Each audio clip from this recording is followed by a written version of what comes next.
I think it's time we gotta ask the question, man.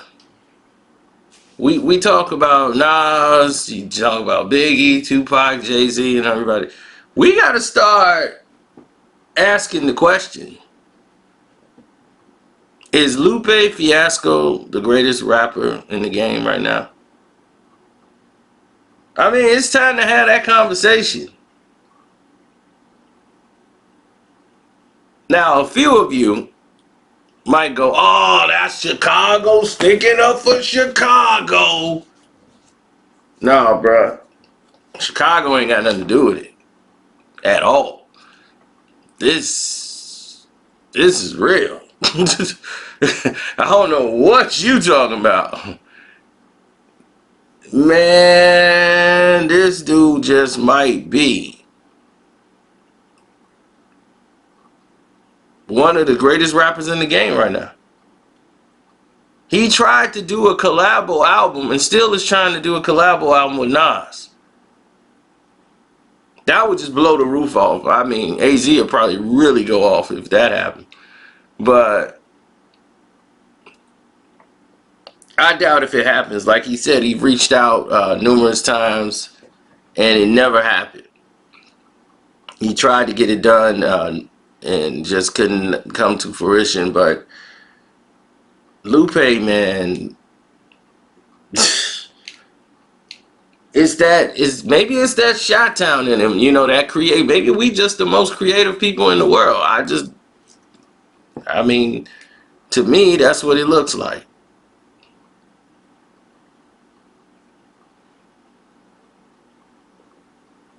We just the most creative.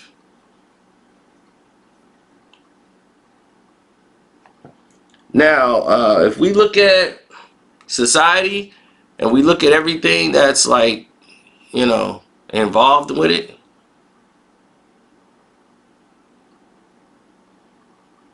then maybe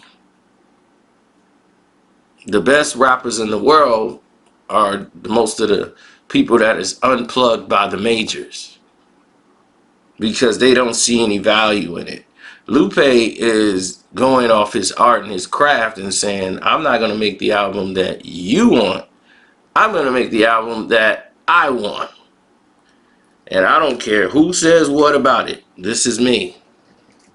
So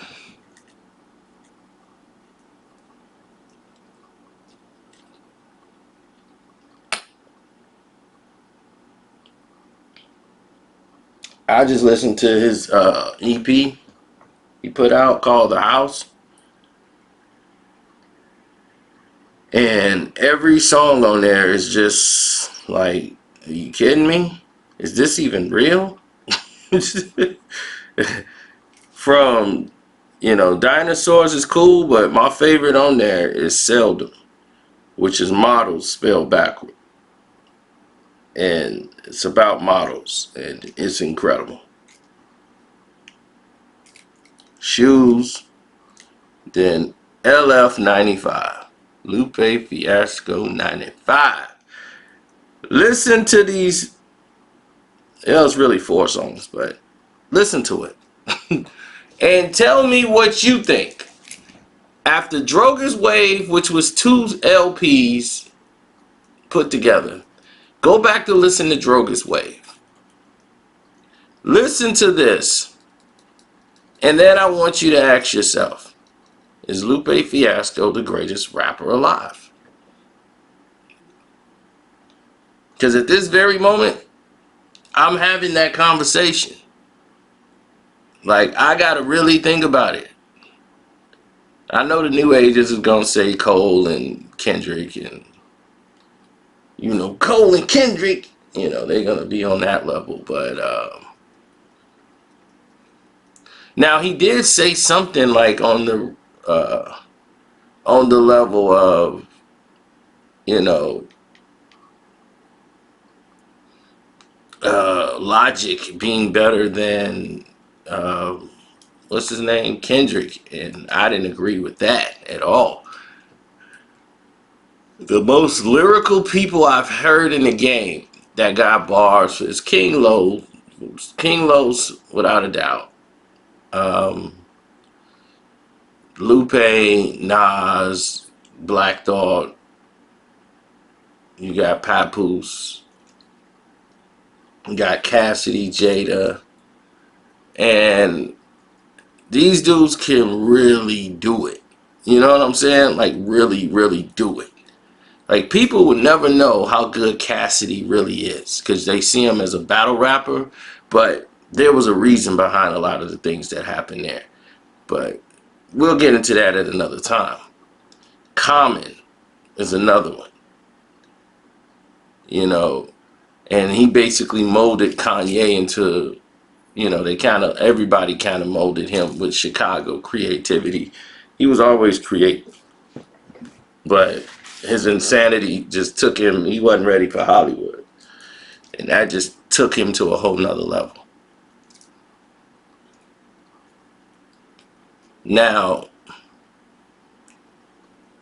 compromising you're uncomfortable. Sometimes to reach success or reach a pinnacle, you have to compromise things that you're not usually comfortable with just to make something happen. Saying, you know what, I'm not really comfortable with doing this, but alright. Then next thing you know, that line gets pushed and pushed and pushed, and you get comfortable with that. The same way happens with being in those rooms that people be like, what the hell has happened to you? Because your uncomfortable level becomes a normal to you now. It used to be uncomfortable to you 6-7 years ago. Now you're comfortable with it. So now that opens up a whole new can. Alright? That was a whole new can that you can't put the lid back on. Now you're more susceptible to other changes that's going to happen. And then you start to see how artists start wearing contact lenses and having blonde hair and painting their fingernails. And you're like, what the hell's going on with you? And they fall off the map. And they no longer bringing it like they used to bring it. They compromise their uncomfortable too much. They let their borders be violated when it shouldn't have never been. Should have been a sanctity there.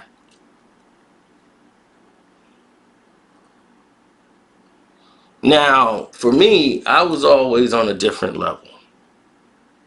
When it came to, if I heard somebody, when I was writing raps, when I would hear somebody say something, Nas said a verse, he said a line that I had in a rhyme, I destroyed my entire rhyme. Balled it up and threw it away. When he did It's Mine with Mobb Deep and he did that line about heat, I had that in a rhyme. Way before that happened. And no one had ever used that line. And that Robert De Niro tells Al Pacino when they sitting at the table. And when Nas used that same line, I grabbed that piece of paper, balled it up. I threw the whole damn song away. Because that was my thing, structure and bar. If my bars and my rhyme was compromised, I'm done. I'm starting all over from scratch. I might have had some really good lines in there. But now it's gone.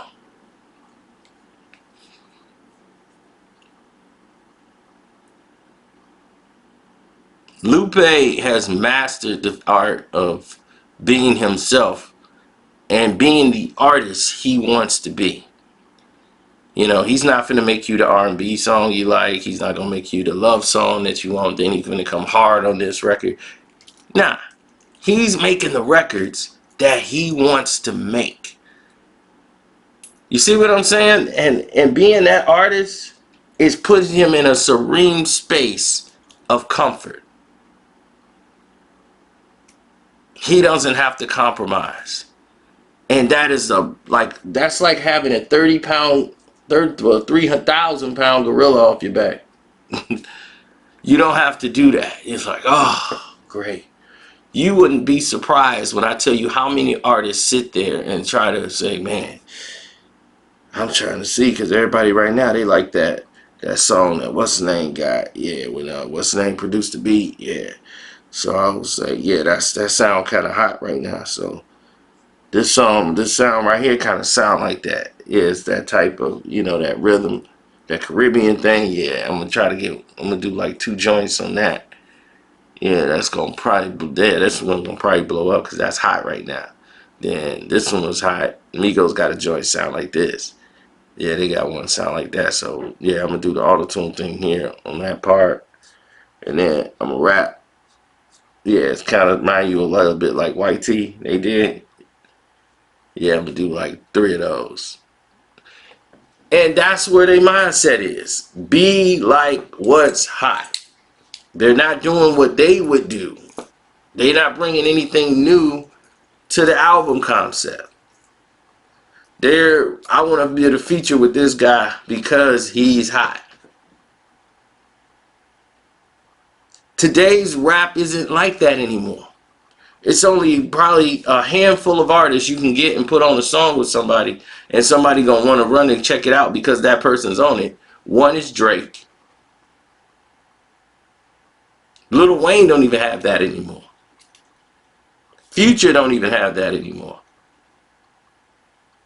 Number 2 is Jay-Z. If Jay-Z is on a song with somebody, people are gonna go check it out because it's Jay-Z. If Beyonce is on the song, people are gonna want to check it out because it's Beyonce. If Cardi B is on the song, people are gonna want to check it out because it's Cardi B on that song with somebody. What is Cardi talking about? I ain't heard Cardi. I gotta listen to Cardi. And I'm talking about right now in the game. All right? Right now in the game. People want to check it out if somebody's on that track. And the other artist is DaBaby.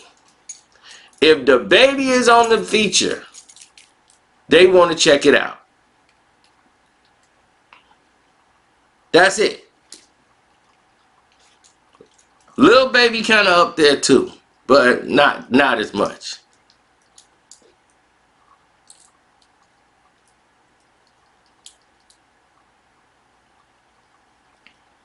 DaBaby, if he's featured on the track, they want to mess with it.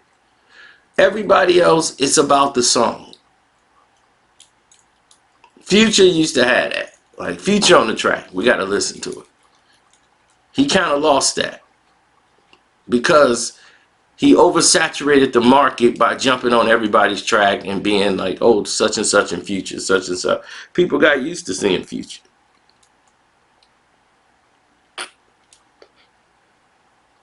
Like Nate Dogg, when Nate Dogg was on your hook, you made it meant something.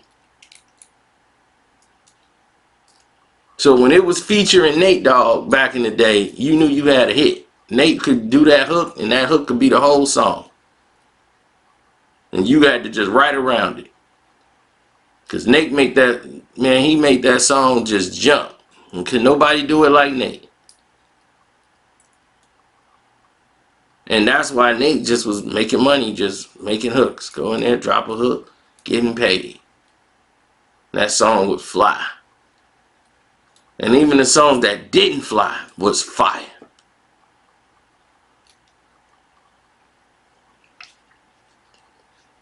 Now, we're going to have to sit back and ask ourselves, because we love hip-hop so much, is Lupe Fiasco the best right now in hip-hop? We got to ask this question. I think we really, truly need to ask ourselves this question, because I think it's legit. It's a legit argument.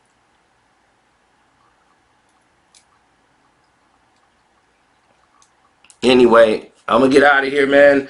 Thanks for those who donated to the Cash App. I really appreciated that. You guys who donated to the Streamlab in the description box. My Cash App is Carceno, Karceno.